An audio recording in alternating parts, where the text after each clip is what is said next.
I'm the voice. This is Divi Updates, episode 28. I think someone hit their head on the ceiling, and I got to tell you, I'm not feeling like a genius. Can we get some clarity here? How's it going, Rob? How's it going, Neeks? That's good. Nice intro voice. Good job.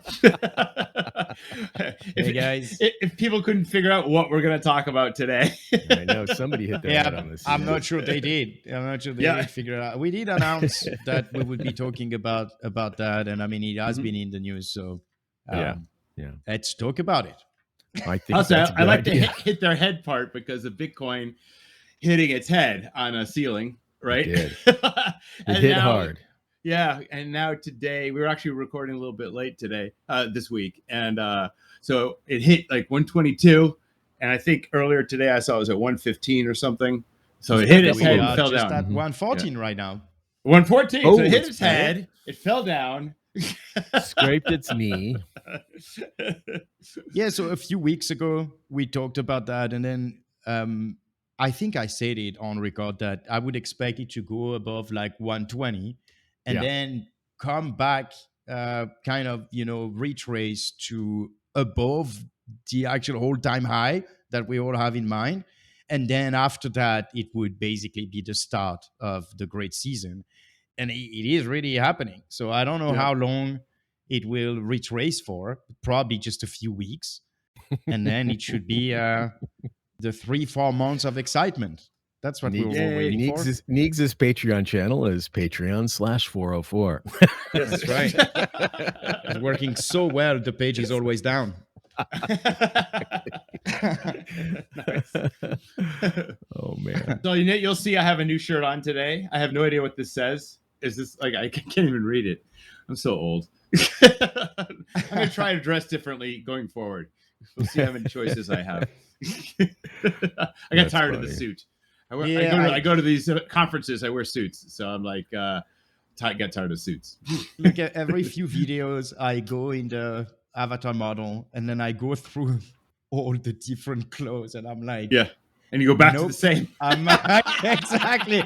You're so bad. I struggle. So I did add some Divi buttons. I customized myself. I'm not sure those buttons are appropriately placed. I would move them somewhere else. Come on. It looks wrong. Only for bad minds. Bad mind. No, I'm just saying I'm a teetotaler. So, there you go. I can't change my outfit without actually re-rendering because I use a diffdifferent program as you know. No, mine works. I mean, I can absolutely put on my VR goggles. Wow. my googly eyes. We should be able to do that through Zoom. But is it on your local? You also doing that on your local recording? Yes. Okay. You're welcome. So if I use something, you won't see because it's only on Zoom, and then if I use the other one, it will take so long. I gotcha. No, all of this is happens. I mean, I can put on my different things. Here's my suit of armor. So these things crack me up. I'm putting my clothes back on. There we go. There you go. So all right. You need suit of armor to defend the Bitcoin high. You need to beat off. I got beaten down. All right. Got beaten down. So it's funny. So we can kind of mix some of my travels recently with these regulations because it's all the news I was just at the in Chicago. There was a tech week in Chicago. Like that's what cities are doing now. Apparently, there's a San Francisco Tech Week. There was New York Tech Week a couple weeks ago. There's a Chicago Tech Week. So it's not just crypto. Crypto shows up, but it's it's other tech stuff that's happening. So I was actually in what was once, when I was a kid, the tallest building in the world. That's how old I am. What we called it the Sears Tower. Now it's called something completely different. And I was like, wow, I'm going into this building. It was on the 3rd floor. So I didn't get to see anything at all. But you didn't qualify for the it's like we walked up a flight of stairs and we were there. So this was a Web3 investors conference. It was all day, and it was just panel after panel after panel. covered gaming, they covered infrastructure, they covered assets, but like the whole morning was pretty much dedicated to stablecoins. Stablecoins for this. How is this going to look? What's the regulations mean? And so there's quite a bit of stuff. I took some notes. Let me see if I can get back to my notes here. But so there's quite a bit of stuff. Obviously, these are investors. These guys love this stuff. Like, so, you know, the crypto anarchists like myself hate all this shit, but these guys love it. These guys, I think we can say, like, this is all related, right? There is like a strong move that has been, awaited by the crypto community, and with the Genius Act now having passed everywhere, of course, investors are extremely interested into getting into all the stable coins that will be popping up everywhere. Yeah. So let me just go over some of my notes here. Before the stablecoin stuff, they're talking about the general altcoin market. Why hasn't it shot up yet? Meanwhile, at the same time, Ethereum was shooting up at that time. But these guys invest in smaller Web3 projects, and they're like, what's happening? And they're kind of pointing out that still, even after me experiencing this, traveling for a year, at these fundraising events and so forth, there's not a lot of capital being deployed into Web3 yet. So there's no altcoin market happening yet. So it's hard for everyone.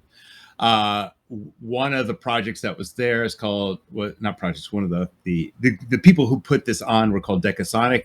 They focus on AI and Web3, that kind of intersection. And they are, they're saying it's just starting to deploy stuff, and they're talking about like how much is moving. Like there's also a big thing about just talking about AI in general. Like they themselves, I was mentioning to you guys, they have unloaded a lot of their analyst labor and just programmed AI agents, and they talk to their AI agents just like they talk to people on Telegram. So they ask their AI agent so it's an AI agent for competitive analysis, AI agent for financial analysis, tokenomics. Like they got AI agents for each of those things that they train. Yep. And they had people for that. And now they just talk to the AIs. The AIs talk to each other. It's showing how that all works. And they use it now. So it's really, really weird. They also have AI clones of their team. Wow. And of the humans. It's really weird. And then they've got clones of other people that crazy. That's exactly. Yeah. I mean, we'll see how successful this is, right? Because my experience with AI is like it gets into rabbit holes that suck. You're not sure you're in a rabbit hole. And you got to say, whoa, I think you're down a wrong path. And the AI is like, oh, I am. I'm like, dude. Yeah. And so so obviously they're not communicating how often that happens to them in this, but this is what they're kind of showcasing. There's no way that they would communicate that. There's no benefit to that. Right. Of course. Right? Of course. Yeah. Yep. So, so that's a $50 million Web3 fund. And they pretty much shake hand most of their team and are using AI agents to help them analyze different projects, what's out there, the market itself. I mean, they're doing that now. Then they had this guy who wrote a book on AI, this guy who's I didn't know who he was. I heard his name before. His name's Andy Sack, if you want to go look him up. And he talked a lot about AI. He has deep concerns about AI. He's fascinated. He calls it alien intelligence, which I think is funny because it's kind of true. When AI makes a decision, we can ask it questions about how it got to that decision, but it's often wrong about how it got to the decisions. We don't actually know how it gets to decisions because there's a whole bunch of like these, node connections that fire, and like we don't have a way to historically kind of like say this is why it decided that. And that's been true for years since we started neural nets, like decades ago. Then stablecoins. Okay, now I can get to the stablecoin stuff. So they pointed out why stablecoins are so much better than our current methodologies of moving funds around the planet. And it's super compelling, right? Like they had a table up about, going wire transfer, ACH transfers. They had other ones that I'm not really familiar with, and like the amount of costs, the amount of days it takes for it to happen, the financial limitations on how much you can do. And stablecoins, you don't really need it. You know, you can move $1 million in a minute, and it can cost you like, you know, a few cents. And, you know, business, finance, all those folks, they love that. That's great. And so they, you know, international payments are just so far superior in crypto than going through the banking system. And so it also allows us to export not just dollars, but also United States financial assets kind of in ways that we could never before, especially with tokenization of stocks, of parts of businesses, of equity, like all this stuff that we're about to get into, which is not necessarily under the Genius Act, but will be under Clarity, I guess. All of this stuff is great for exporting U.S. financial tools and assets. If I may, in fact, it is, right? In fact, it is in the Genius Act, because every emitter of stablecoin has reserve, and then those reserve, you can have US bonds, you can have, like, this is exactly how it works, right? So now anyone who has a USD pegged stablecoin is basically holding some US equity of something, right? That is very important. So that's definitely a great thing for US. So they mentioned one thing which I still think is weird is at least I didn't verify this myself, but these guys presumably know more than me on this. You can use stable coins as part of your assets to produce a stable coin. So you have stable coins, and then you use those stable coins as collateral to then generate something else. Is that what you're saying? So yeah, given those stable coins have to have a security, I guess it works. It should work. Like in theory, that works, but it seems weird to me. But it does. You know, it does. So basically, the Genius Act basically codified the circle model. So there's a reserve requirement. You can't, and the new thing, and the thing that Tether does that you can no longer do is you cannot share yield with customers. And so and one thing they mentioned was like there's a lot of bank reactions to stablecoin because it's new, and so there's pushback because that's not what we normally do. If I'm in a bank, we don't do that. So like there's pushback because that's not what we do. But some of these people are old enough to remember money markets when they came. Like I'm old enough to remember when money market accounts came on, and the banks didn't like that was new too, and the banks didn't like that either because it was new, not because it was bad. And so there's a lot of the reactions right now are mostly around something being new, rather like more knee jerk rather than something being bad. The bad we'll see. Like honestly, I don't think anybody can predict all the impacts that when government does something like this. But I guess we'll see. Tether is coming to the US and wants to be regulated. That's going.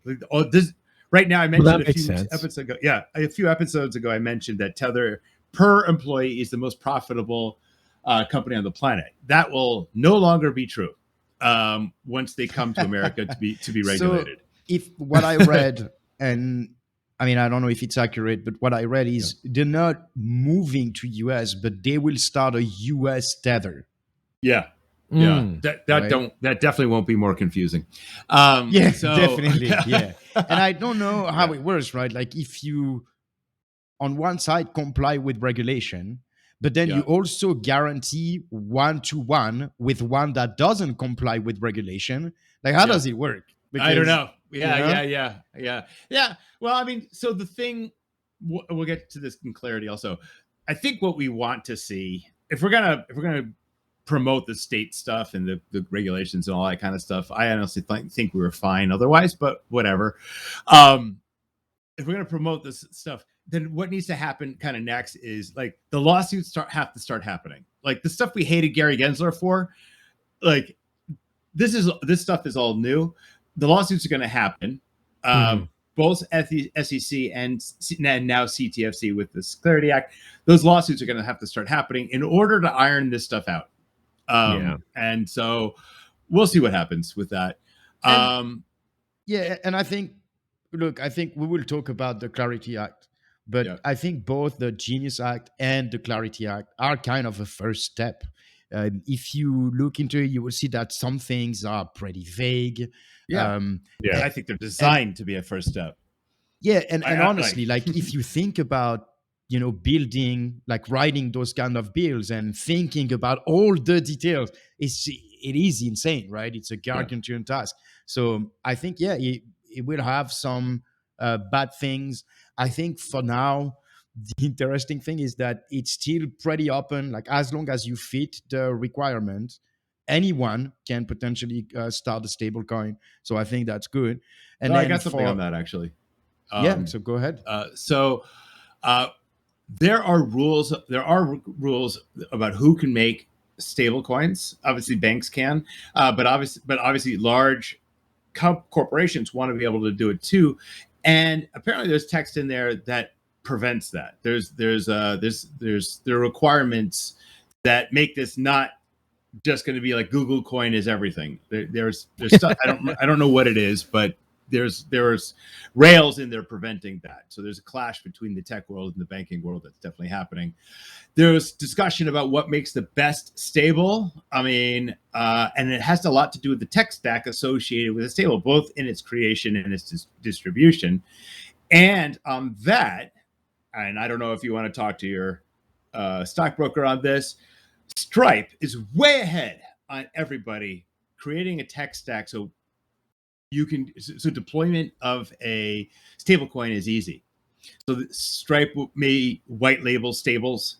They've already been accumulating a tech stack to make launching a stable very easy. So Stripe apparently is like head of the pack on the commercializing, I will call it, of stablecoins. So I didn't know that. That was new to me. So Tether's method of keeping all the interest for itself is going away. Tether's going to be less profitable, at least their American version. There's a worry about capital flight leaving, because now if it's easy to move funds around, right? So like now funds can move out of the US. So there's space for regulators to put up walls. And so that's the part that pisses me off. Like the way banking works right now for Joe Schmo is like, I don't know how it is for you guys, but I think my limits are like, I can't move more than 3,000, or if I put in a large check, like it only gets, I guess, validated in chunks at a time. So I have that value in days after I put the check in.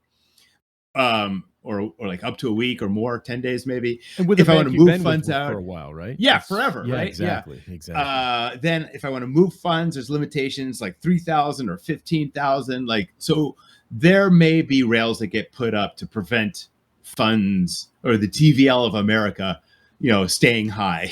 So there's talk about that. The view is like, how America, the dollar is the world reserve currency. The view is that stables are going to harden that position. That's one of the factors of putting in the Genius Act, is to maintain the dollar as the dominant unit of currency around the world. And then somebody said something funny. Go ahead. Yeah. So I think, yes, it will definitely strengthen the dollar position because, the easier access and a lot more stable than a lot of currencies around the world. However, I think it will also have, so that's a good effect for Americans, but I think it will also have a bad effect for Americans, is that now there will be a boosted demand for American debt. That's not a good thing. Wow. Right. Well, more unless you're a politician, they love get debt. More debt. Yeah, unless you're a politician. Yeah, obviously. Yes. So these guys, again, these are financial people into the stables. And then like I caught it. He said this, and he's like, stables are true financial sovereignty. And I'm like, because for me, when they put up the rails and stuff like that, there's going to put in laws about what stables can and can't do. And like, that is simply not true. Right. It's just like by quote unquote investing or putting your funds or your value into stables, you're definitely exposing yourself to all the vagaries and future limitations that are going to be put in place, especially with other administrations in this infrastructure, the stablecoin infrastructure that is being created today. So I definitely don't think that's true. I still maintain that all of this is a Trojan horse towards CDBCs. There's going to be dozens and dozens of these stablecoins. It'll be confusing. It'll look like a mess. This mess will be created specifically by the government, like in the idea that it's a free market. Then they're going to clean up this mess by having the federal stablecoin, right? And either obviating or banning all the other ones, the mess they created. That's the path I see. I don't see another path, but that's why I think this entire thing's a Trojan horse.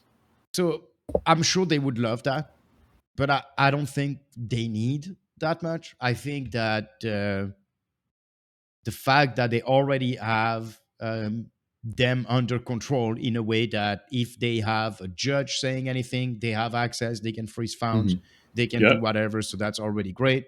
And then for limits of transfer, I think that it's also kind of a political thing, right? Like if they go too far, it will be rejected.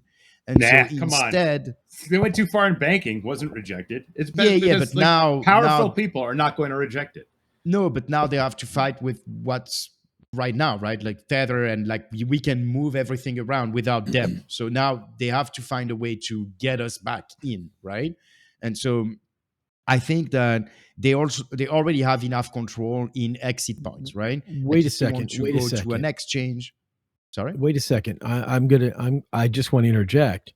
You're talking about being in Tether now. We don't need them. If Tether is marrying themselves to this idea, Tether can force us through censorship to do that, to migrate to this. So anytime an entity is trying to get into the good graces of a government, any guideline, if that entity has these powers, and to make it easier for them to do business and make profit or otherwise, they're going to, by fiat, force us to migrate. Yeah, no, but that's not cerebral palsy. When did you get cerebral palsy? Oh, am I twig? Am I moving funny? Hell, dude! It's my lighting. It's my location. Epilepsy. It's my eyes. I'm looking and I'm reading, so I know what I'm talking about. You're better now, but a second ago I was giggling. Maybe because I'm moving, right? So it's so that's not what I meant, right? Like I think that what I meant is that if they would want, because you Rob started to talk about limit of transactions and things like that, and I think that this is the kind of things where they will look at regulating intermediaries, because if they put that directly on the token, then people will move away because they have better solutions. Like they have solutions that are not limited like that, right? So instead, like this is basically what they've been doing in Europe, right? If you are an intermediary, now you need to follow exactly the same rules as banks. So if you're receiving funds, you have to identify who sent it, right? And for whom it is, exactly like an account transfer in a bank. Like nothing is anonymous anymore. And I think that's more the angle that they would take, because it's less conflictual and it yields the same result for them. But yeah, we will see. I suppose I think it's a boiled frog situation. It's I think this is going to be a mess, and then slowly the rules are going to get in there, and they'll have the control, whether it's multiple coins or one, they'll have the control they wanted in the first place. And so I mean, luckily, hopefully, like things like Bitcoin and what, whatever Divi turns into and so forth, those will all be there and truly decentralized. Actually, I'm pretty much done on Genius. We can get into Clarity, because like what is decentralized is part of the Clarity Act. That's true. So That's right. why don't we move on here? So yeah, so the Clarity Act is actually, I think, a historical piece of legislation. Like it really is the first time that some core terms about what is a blockchain, what is the governance that shows that a blockchain is decentralized. It also uses terms like when a blockchain is major, and it describes that as basically not having a single point of control. So I think it is very interesting, the approach, right, the ideology that is in this bill. And basically it is much wider than Genius. Genius is just basically regulating the stablecoin, Stablecoins, but this is regulating blockchain use as a whole. So it's very interesting. It talks about open source. So let's get into it a little bit, because it just, I mean, even though I would rather they just say, for me, I'd rather just say, like, do what you want. We're not going to get you. At least there's literally some clarity. We were making a joke before. Actually, Neegs was making a joke before that. This is the Some Clarity Act, not the Clarity Act. So if you build you said the word you used before was mature, but your accent made it sound like major. So I just want to make sure that it was understood that it did sound like major. You're right. Yeah, it defined mature blockchains, not major blockchains. And so actually, those are pretty much one and the same at this point. But depends. You have major blockchains that are very centralized. So by definition of this, they are not major. Yeah. So it's interesting because what they did in here, which is great, it allows people to make blockchain projects here with a process. So the first thing they did was say CTFC is in charge of this kind and SEC is still in charge of that kind. And so if you want to start a blockchain, you can. It recognizes that blockchains start centralized. If I myself want to start a blockchain, I would register that here's a blockchain. This is what it does. You fill out some forms about the blockchain. Same kind of forms, or same kind of information, I should say, that you would give investors or partners, or or even maybe communities about like the plans going forward. So all that kind of stuff, you register that stuff under it the moment where it's centralized. Like if you have all the nodes, obviously that's centralized. This is the funny part. At some point, you as a central organization declare that this is no longer centralized, and that's the maturity point. So you declare that nobody has more than 20% of control of the blockchain. That's right. So that's how a chain project goes from being centralized to being decentralized. That's the clarity process. That's right. And I mean, it could be contested, obviously, but then if you consider that you follow, you can basically declare that it's decentralized. Now, the whole concept of this act is really to talk about investment, right? Like if you want to start your blockchain project, but then you're not asking money from anyone, you're like a developer and you're starting your smart contract, obviously, you're not concerned by that act. But the second you want to raise funds for your project, then you have to register to the CFTC. You basically have to, exactly like Rob said, right? But to give maybe a little bit more detail, you have to explain what is the purpose of what you're doing, what's the goal, how will you use the funds. So basically, the whole goal is to give more transparency in the way funds are raised and basically give more guarantees for investors, right? That's the whole goal of this bill. Yeah, it is a little bit of clarity. I'm still disappointed that we had to get to we're at this point where the government does it, when I think that many will agree. I think the government should just stay out of the way. I do think, I mean, that's really where I will say, yes, we have regulation. Yes, we have clarity. The government should still stay out of the way. I think it's still a type of control. It's still a type of fencing. It's still a type of, it's still just influence that the government shouldn't have. Yeah. That's all I'm going to say. Yeah. Yeah. Here's the problem. It's like a problem that I fear. Taxes could be wicked simpler than they are. Yes. Like way simpler, right? And there is a possibility where registering your project is simple. Like it could be done. I'll tell you, like in New York State, I used to apply for state grants for when I was doing renewable energy. And as much as Cuomo sucked for other reasons, one thing he did was centralize all the grant applications to one website. The grant applications were consistent across all the grants. You only had to fill it out once, and it got distributed to the different departments for the grants that you just kind of picked out of a list, and that's how you applied. I have no faith that it will be that simple. But exactly. It could be, and then maybe it wouldn't be so bad. Like you got to do this work anyway for investors. So you've done the work. If you just have to like upload this stuff in order to get your certification that the government has blessed you're allowed to have a blockchain in America, like maybe that's not that bad.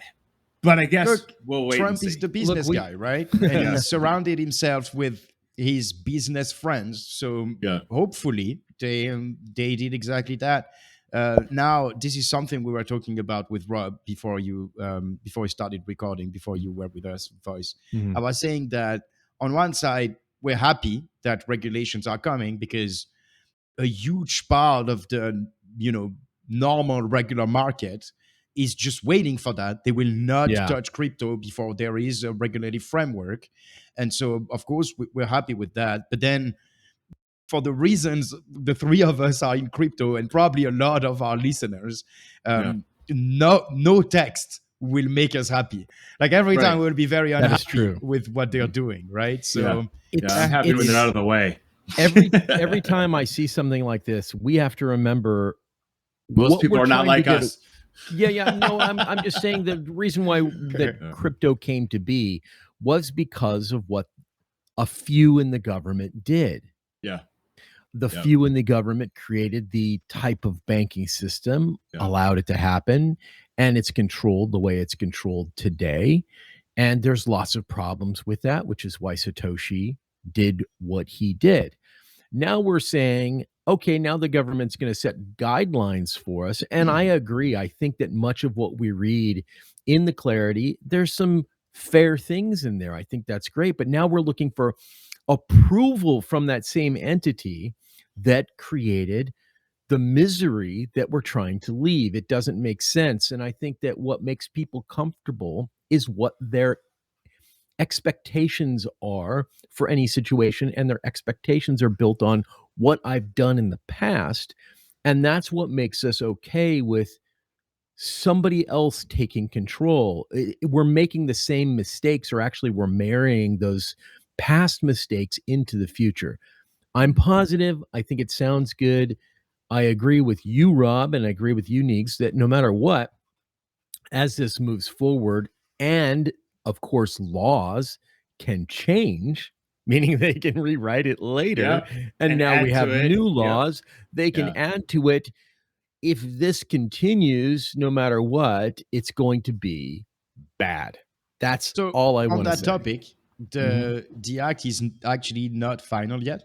So it was actually approved by Congress, but it still needs to go to Senate, and then could be amended there, and then it go back to the Congress, and then it could be amended again. So we will see, like in the Genius Act, they removed some great things. Unfortunately, I don't have the list anymore, but some things that were kind of very attractive for people who don't want too much regulations, and then those things have been removed in the in the journey. So I think we'll have to still keep an eye on what's happening on the Clarity Act, and again, I think you're both right. The government will always try to strengthen their grasp over position, the market, and so the fight is not over. Like it's just started, over, right? Like I think we had a huge win.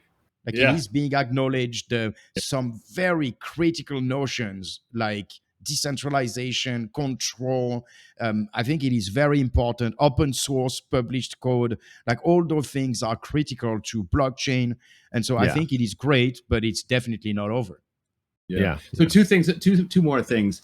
It looks like it also allows for a new kind of recognized entity, which looks like a DAO. So it looks like DAOs can be a thing, like a legal entity in America, which it wasn't before. And lots of people have different opinions about DAOs, whether they're effective or useful. But at least now, like, that's a legal entity, which is weird, right? Because it's right. The D in DAO is decentralized, so it's super strange. And that's the thing. Either the DAO or some sort of foundation or somebody needs to declare that this is no longer centralized. It's decent. We as a centralized group declare it's decentralized now. Like that point in time has to happen. So that's weird. One more little thing, like I want to kind of bring it back to Divi. Oh, just about that entity. I just wanted to say about that entity. One thing that where we see that it's really just the first step. It is like the only thing that is said about that entity is that it's recognized and not having a centralized control. But there is no detail about that entity takes shape. Right. So it is actually super unclear for the Clarity Act about how it will take place. But it looks like a great stepping stone towards having an actual decentralized entity. And they were talking about less than 20% control. I wonder if an entity with, parties that have less than 20% complies with that. That would sound strange. So we'll see. Yeah. Right. So a cartel of 6 nodes, is decentralized, is what that seems like to me. Yeah, that's strange, right? Yeah. Exactly. Let me point something out that I don't see here at all. And this is designed around and with the help of people who have a single kind of blockchain paradigm in their head. So with Divi, when these sidechains come out, you can create blockchain projects, money earning projects without creating new coins. And so none of this, as I see it, should matter. You're not creating a coin. You're not gonna declare a new coin. You don't need to do anything. You're just using Divi for whatever utility you want to use it for. I don't think any of this applies. That's right. If you want to raise funds, it's just the normal path, right? So there's already very clear regulations and safety and insurances. So it is way easier. Now, it doesn't, block you from doing that, but it does allow you this new way. And look, I think that the more the services that are the most used by people on blockchain become clear, then the more you will need to have competition on this level of service. And I think sidechains is exactly the kind of things that will give the possibilities. And because when you do a smart contract, you're very limited on what you can do based on the blockchain you are on. And the sidechain model is definitely the future. It will give way more possibility to developers or any company that want to provide a service. And all of this rigmarole in these laws, like it sidesteps it. You don't need to do any of this stuff if you're not making a new coin. That is right. So everything, gaming, AI, all that kind of stuff. If you, like the financial tool set in Divi and the sidechains will be there for you, and you don't need to do something else. So, I like that you did mention that you could do it. That's the one thing. If you want to create a sidechain with utility, yes, if you use Divi as that utility, that's coming from validators and vaults mining blocks and all those kinds of things. That still doesn't negate the fact that you could create a side chain that has its own emission, its own tokens, its own other things. So, but you have to just be aware that you want to move in that direction that is totally keeping it within. Now we're talking about what could be guidelines from the government. So, yeah, look, like for people, it might sound obvious that to start a coin, like people who are listening to us that are fully in crypto. Or But nerdy. managing a crypto community and a coin and its markets and listing, and like, it is a huge work that is absolutely not related to the service that the company would be providing. And so, in fact, removing all that from normal companies to still be able to reach the crypto audience is a game changer in reality. Yeah, totally. So on that, actually, let's move into marketing. That's right. And stuff. Yeah. Yeah. So as a reminder, go ahead. No, I was going to tell you to take the lead on this. Okay. Sorry. I anticipated that. Yeah. I anticipated that. Yeah. So as a reminder, so we started to look into marketing, and then we also raised funds for the website. And I think you've all seen that by now. You can also see the website for the blog. But basically, we've been waiting for the right time, and I think it's coming. And so basically, I think it would be time now to talk about what we would do with the money, how did we raise, and all that. And for that, I think that we will receive somebody. And Rob, I think you're going away. Yeah, you're kicking me out. We're gonna kick you out. Well, wait! Before we kick you out, just a reminder, not kicking you out. Rob. No, we're gonna boot you from the Zoom call. No, just a reminder, since we are getting rid of Rob. No kidding. Since Rob is leaving for now, for our guest to show up, a reminder that Rob has many articles written on marketing. So those are links that I'll probably put on the bottom of this episode 28. So you can also have the reminder. You can take a look and read those.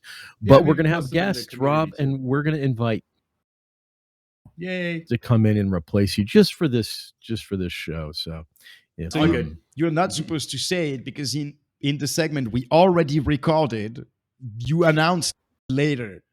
But that's fine. Well, that's okay. You can go ahead and edit. So I think it would be funnier to have that part. We'll bring our guest in, and then we'll ask you to leave. Sorry, Rob. All good. Bye-bye, Rob. Bye. All right. It's too bad that Rob has to go, but I think we've got great stuff ahead of us here.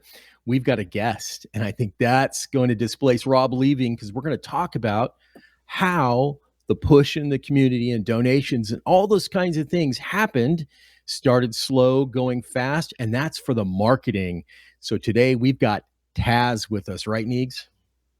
That's right. Yeah, Taz has been instrumental in the last collection that we will be talking about, and so it's great to get her here. Welcome.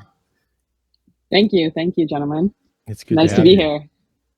Yeah, that's nice to have you. So let's talk about how it worked last time. So we had a first attempt to collect funds with the market making, and it worked pretty good, but it took like 2.5 months, something like that, to raise the amount.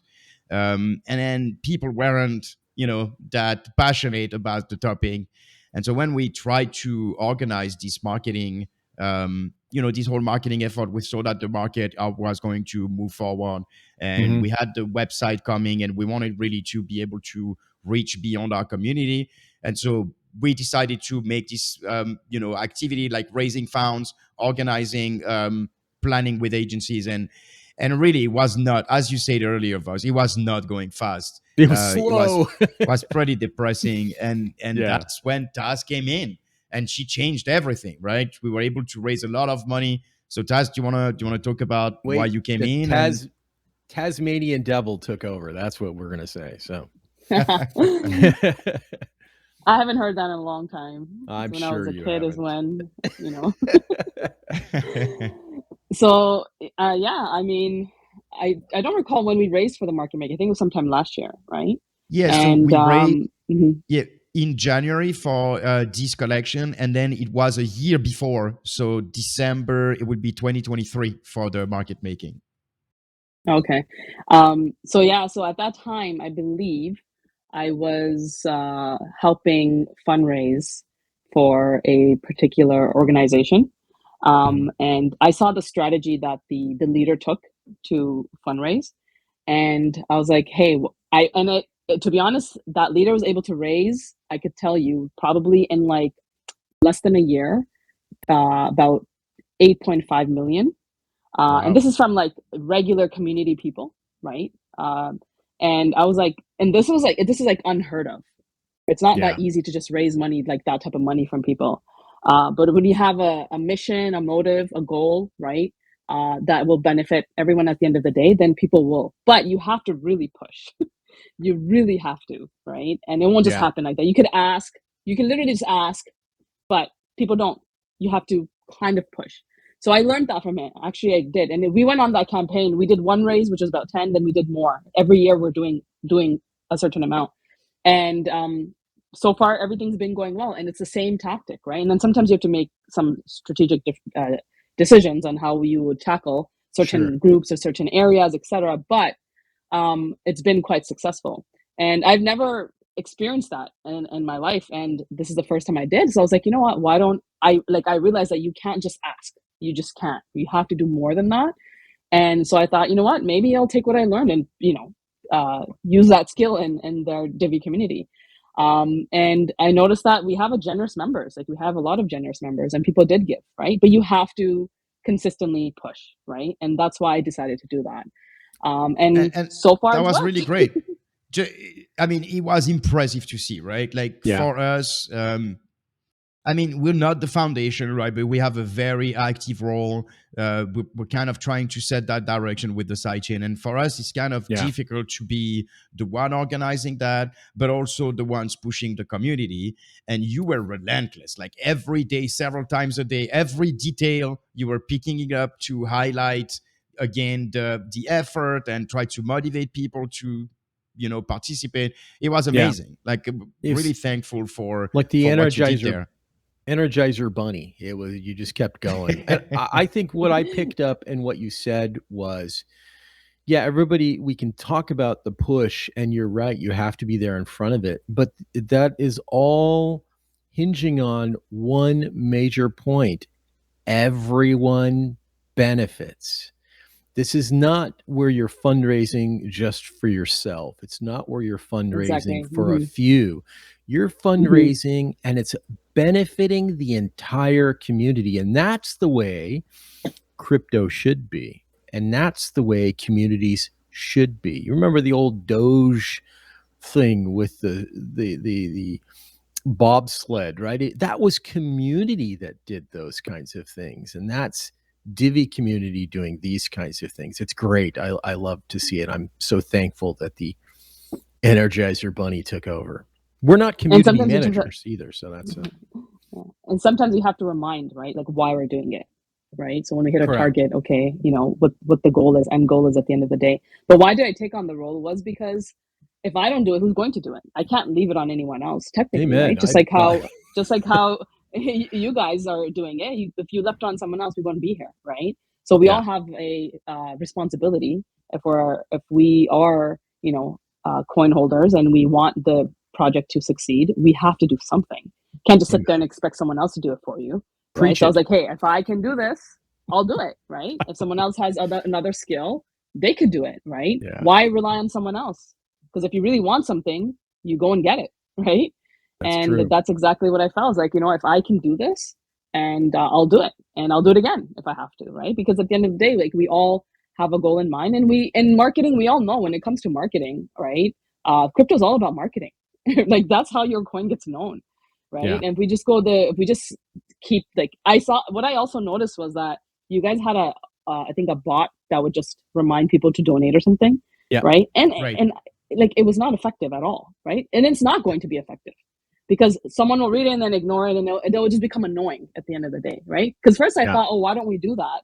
And I think you guys did it, and then it wasn't working. So I was like, you know what? We need to do it just something different, right? Yeah, they ignored for it, us, it was kind of the reminder of shame. Like, again, for us, it's difficult to be the one asking for the money to do what we propose, right? Like, the idea is we really repropose that, and then we also contribute, but then after that is really up to the community to say if they support it or not. And I mean, having someone like you who has been giving some structure to this effort gave us, honestly, a lot more than we expected. It happened way faster than we expected.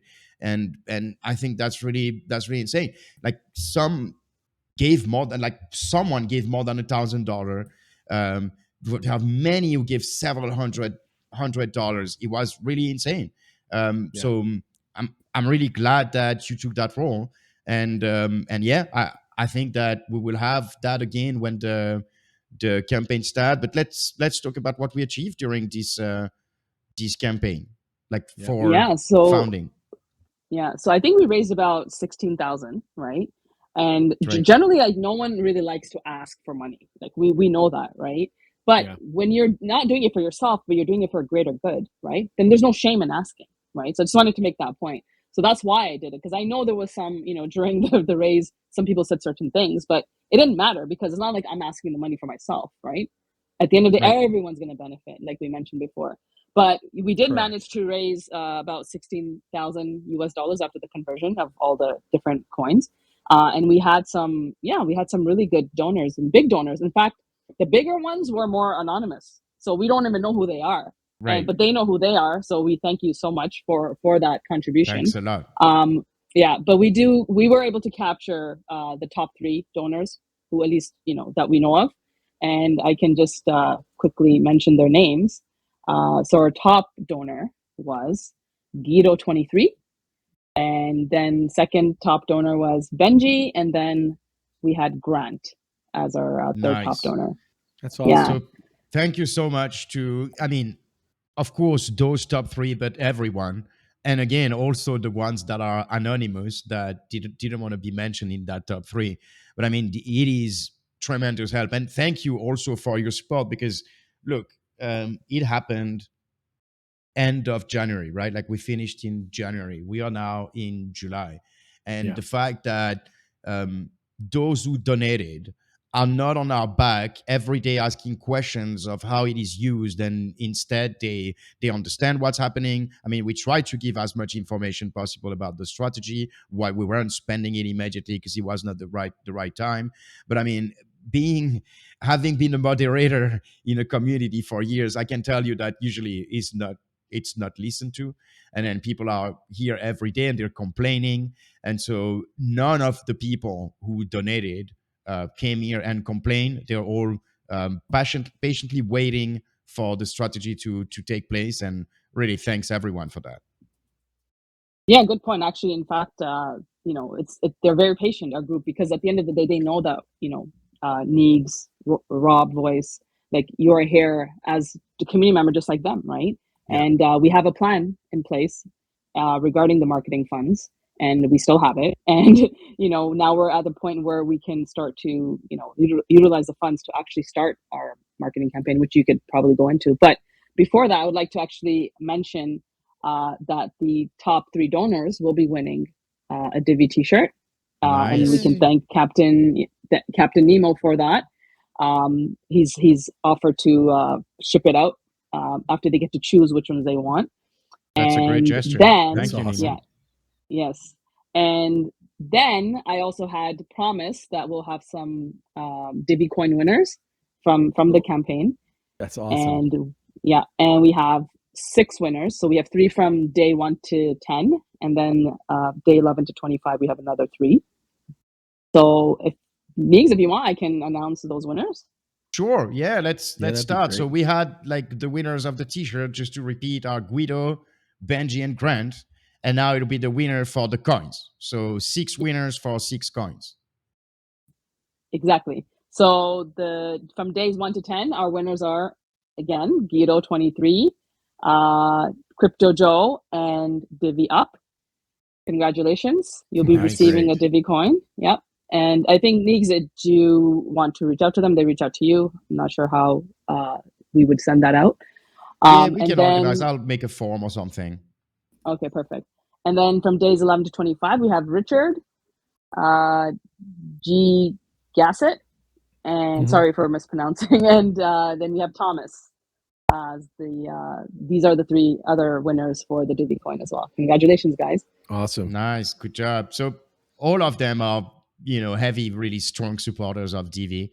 So that's really great. And Guido, who was the top donor of our chart, is also earning a coin. So that's great.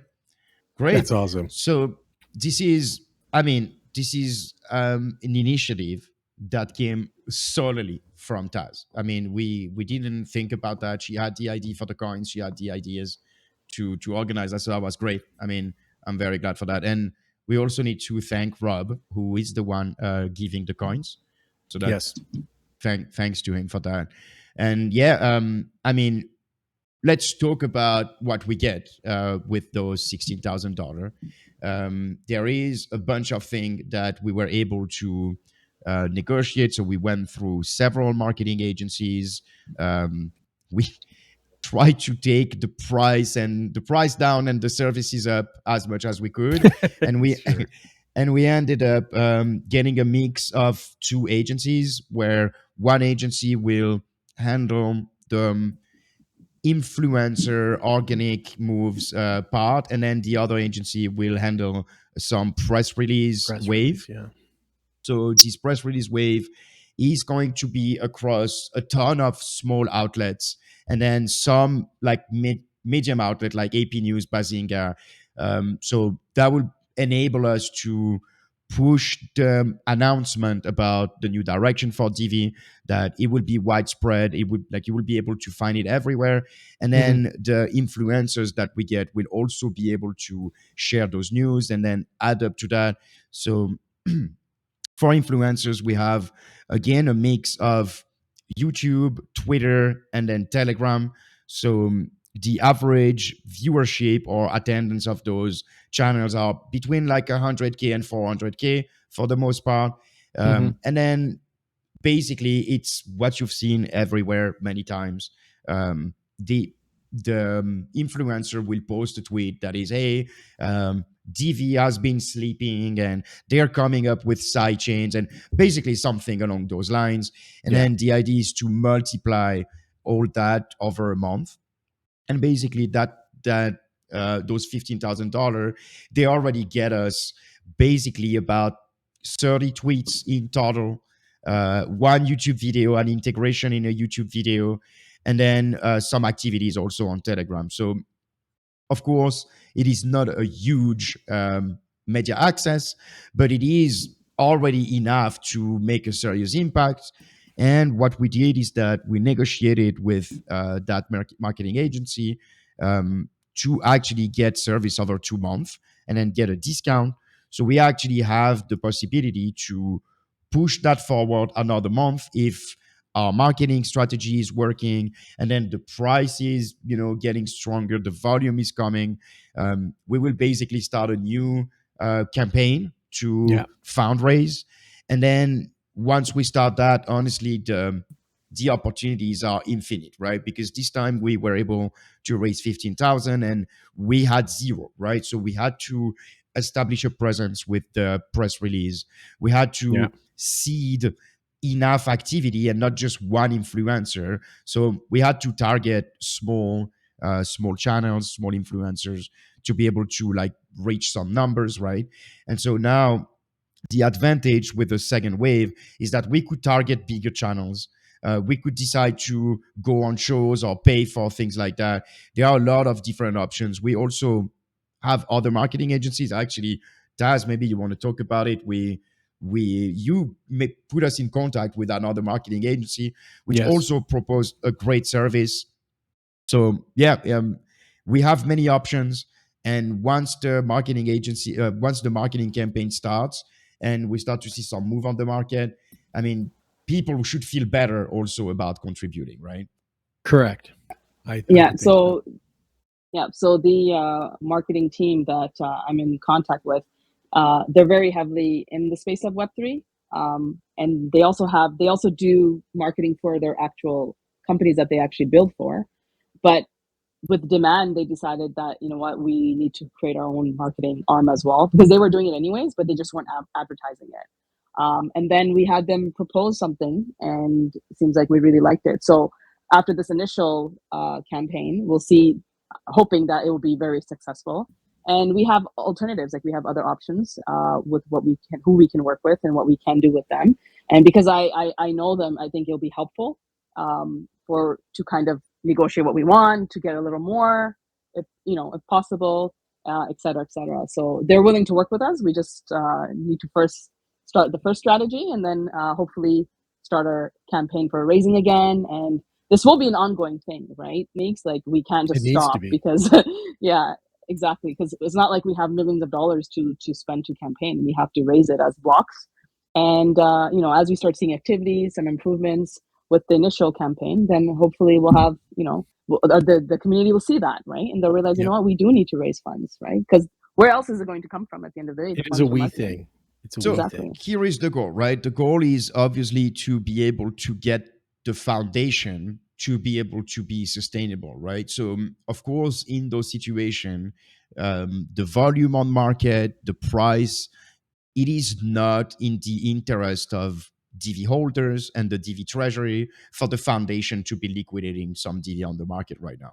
So one solution that we propose is fundraising to be able to pay, for a marketing campaign. And as you said very well, at the end of this marketing campaign, we will most likely, and potentially during that marketing campaign, we will raise for the next month, because it would probably be too early for the foundation to take over. However, we hope that after 2 months of successful campaign, potentially the foundation can pay itself for the next month. So that would be the idea. The idea would be we have a month paid, we raise for a second month when this first month is getting active, and then the third month the foundation can take over, and then we can have this rolling constantly, and we can have new eyes on Divi constantly. So that would be really the idea for that, right? Exactly. Absolutely.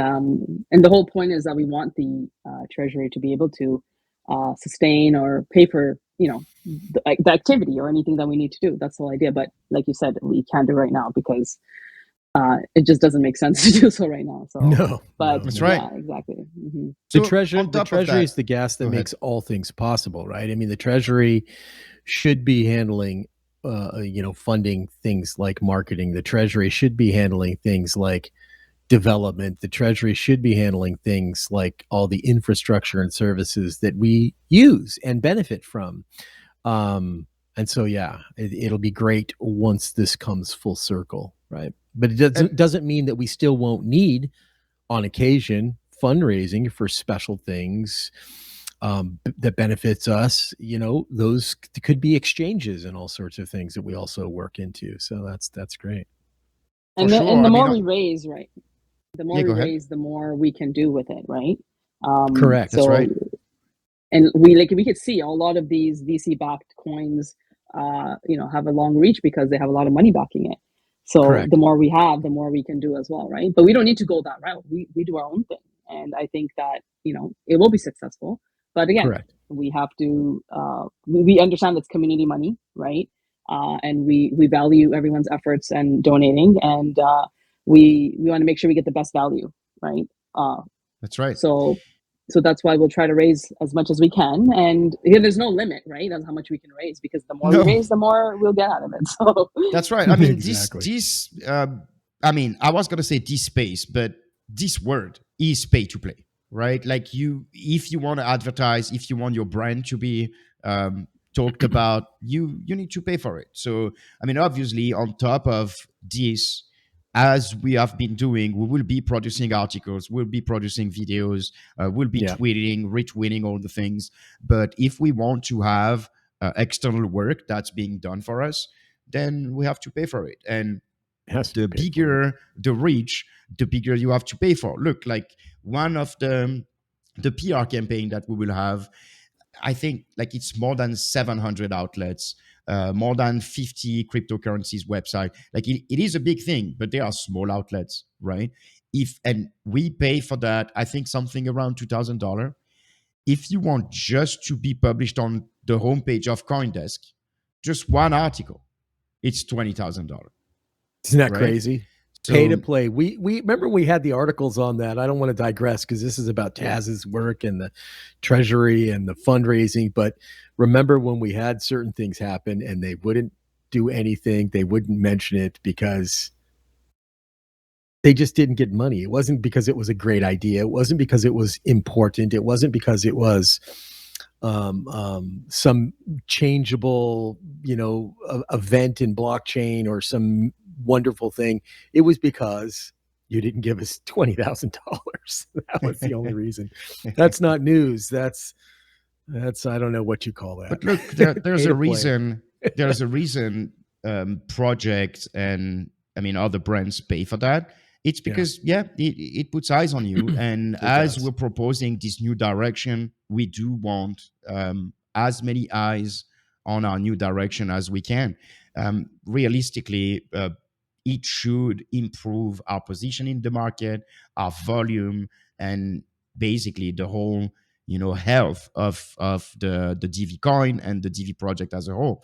So awareness. One thing that is also important to think about is during that period, which is most likely going to come in the next 2 months, probably the next month or so, depending on the market. We remain really aware of the market. We're really careful because, again, we don't have that many ammunition for this campaign.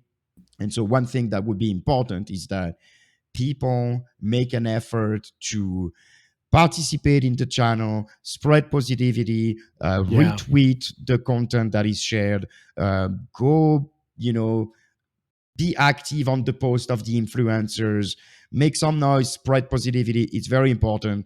Things like Wunama did with Divi Red Panda and the content, like everyone could do, just a post, just some activity. It's very important that we capitalize on that effort. And you also have the exchange side, right? You can do arbitrage, you can do market making.